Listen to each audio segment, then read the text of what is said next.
Joining me now is John Cash, Chairman, CEO, and President of UrEnergy. Good to see you again, John. Hey, thanks, Mark. It's good to catch up with you again. Now, since we last spoke, there have been a number of developments at your company, and you've succeeded in achieving a number of goals, such as you're planning to ramp up Lost Creek at your facility there. You got a new sales contract. You increased the size of another one. So can you bring everybody up to speed on the latest developments, especially in terms of the production profile? Yeah, absolutely. So we announced some time ago, a few months ago, that we had layered in enough contracts to justify ramping up production at Lost Creek again. You know, it's been in production for 9 years, but we had to let production decline significantly. But those contracts that we've layered in, they give us the confidence we need to bring that facility back up into significant production. So we've been drilling and constructing at Lost Creek, which is located here in Wyoming. And we've got plans to bring it back up into significant production here in the coming weeks. So not too far off, we're going to be bringing Header House 4, or 2-4 on, and then Header House 2-5 shortly thereafter. And we're making good progress on that front. The contracts, they consist of 200,000 pounds of sales this year, and the next year, and for the 5 years thereafter, it's 600,000 pounds per year. And these are very good, high-priced contracts with companies that you would know. We're under an NDA, so we can't say their names, but certainly our viewers here would know who they are if I mentioned their names. So we're excited. It's a great time out at Lost Creek, getting ready to start that flow and moving in that direction very rapidly at this point.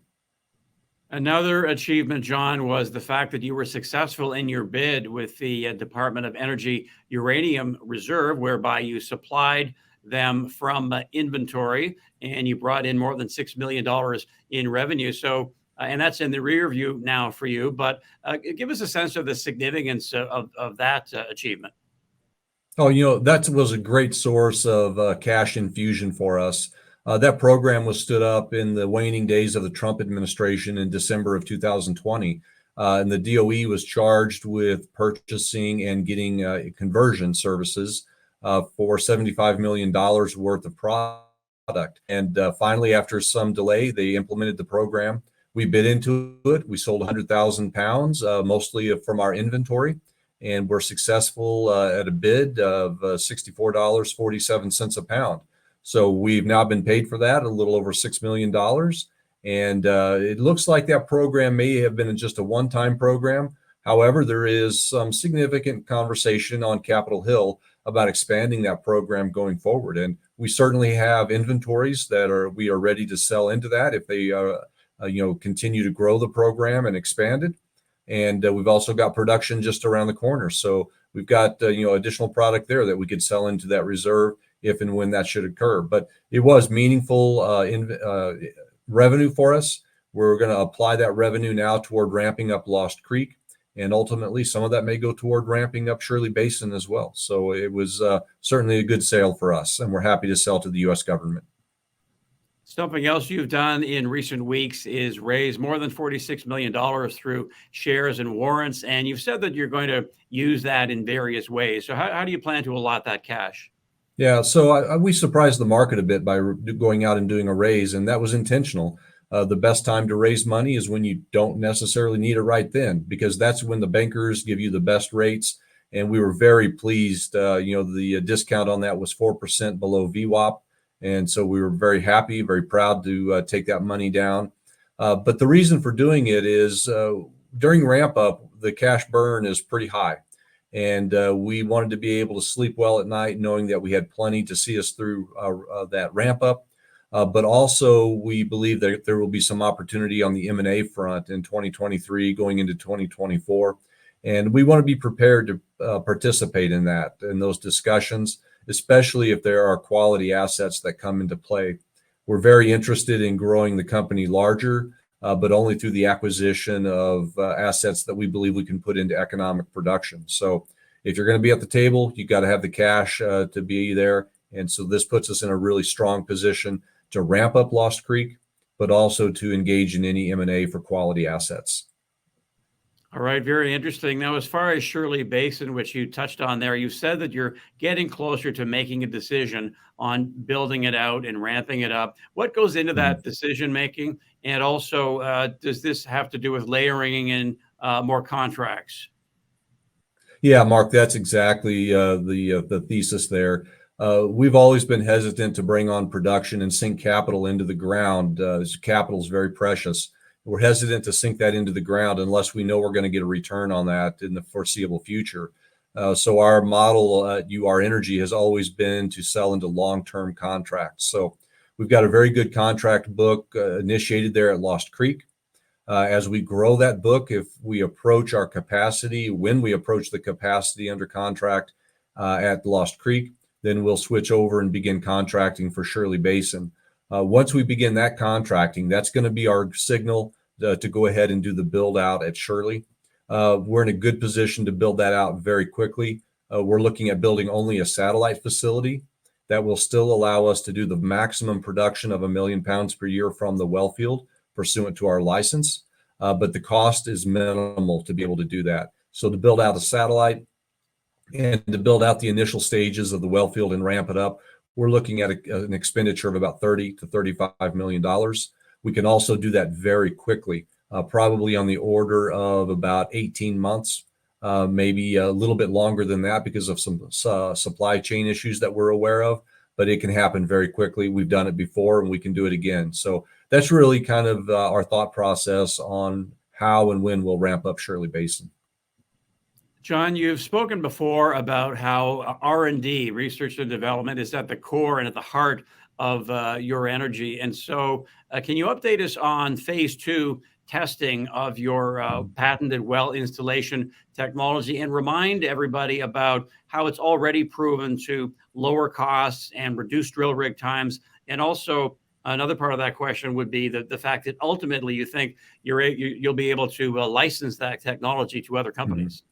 Yeah, absolutely. So for a number of years, the price of uranium has been fairly low, and so companies have been very hesitant to take on R&D programs or look for novel ways to do things. But as the prices come around and as we've signed up good contracts, that's really given us the impetus that we need to look for better ways to do things. And we're not going to just wait for the market to come to us. We're always going to try to look for novel, new ways, better ways to do things to reduce our cost. So, as you alluded to, we've announced two different research and development projects. The objective of both of those projects is to lower cost and also to reduce our environmental footprint. But with regard to the well casing technology we've been working on, we got regulatory approval to do testing in the field. We've successfully installed 6 injection wells in phase one. Now we're moving on to phase two, where we will develop those wells and we'll have to develop some new technologies and processes to do that because of the size of the well bore. But we're working on that and moving into phase two testing as on the injection flow rate as well. So it's one thing to be able to install the well physically, but it's also critical that it takes flow at an acceptable rate. And so that's phase two testing that we're embarking on right now. It's been slowed down a little bit because we're ramping up production and we've only got so many geologists and hydrologists to allocate manpower to, so limited bandwidth. But we're going to get back into phase two testing here in the near term, and we're going to be happy to do some more reporting to the public on that as we finalize phase two testing. We're very excited about that. We think we've got some great opportunity there, but we've got a little ways to go on the testing. Some other recent news, John, is the fact that you have teamed up with Strathmore Plus Uranium. That's a company that Red Cloud viewers will be familiar with.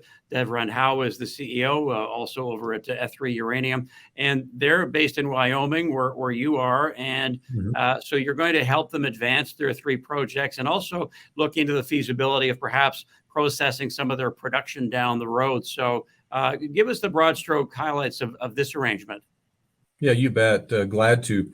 So when we licensed both our Lost Creek and our Shirley Basin projects, we oversized the processing plants in that permitting process and the licensing process. So at Shirley Basin, for example, we have an extra 1 million pounds of capacity there where we can bring in product from one of our other operations or from one of our competitors.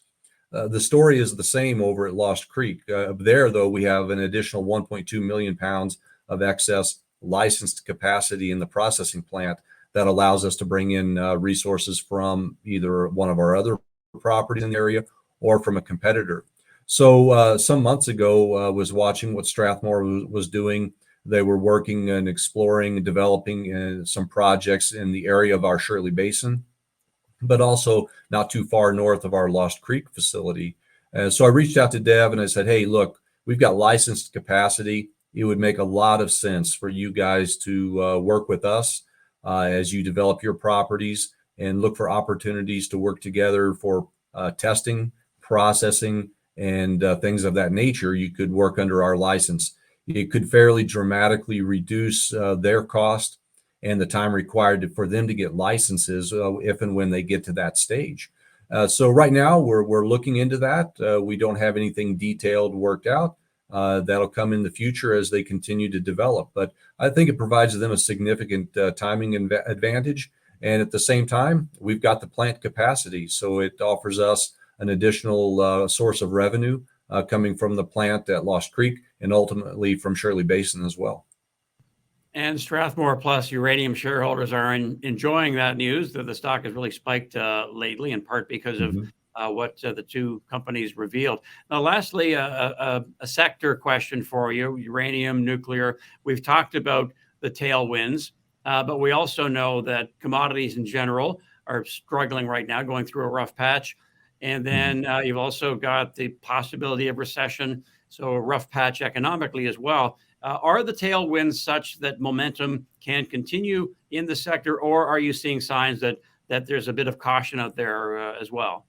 Yeah, it is a battle. And right now, if you look at share prices in the junior uranium mining sector, things have been pretty ugly for a few weeks and very volatile. And I think that's a reflection of the broader market and commodities and some pressure there. However, when you look at individual companies like UR Energy, the demand is there. Demand for nuclear fuel is growing. We see more good news. It seems like every day we get some good news. And just for example, the last few days, the news flow has been India is going to build out 10 more reactors. We've seen reports from 2 environmental groups or individuals that have changed course and are beginning to support nuclear power. We're also seeing a bill that was introduced in Congress to help out the U.S. utilities called the Advance Act. Supply-demand fundamentals are there. The geopolitical situation with Russia is putting pressure on the uranium price as well. So I think we're going to come through this just fine. In our case, we've got those good long-term contracts that are going to give us fantastic revenue for years to come to see us through any rough patches as well. So that gives us stability that a lot of other companies don't enjoy. So we'll make it through in good order. And I think the future looks incredibly bright for the nuclear industry and for UR Energy in particular. Well, your energy has a compelling story, John. Great update. Thanks very much. And we'll talk to you soon. All right. Thank you, Mark.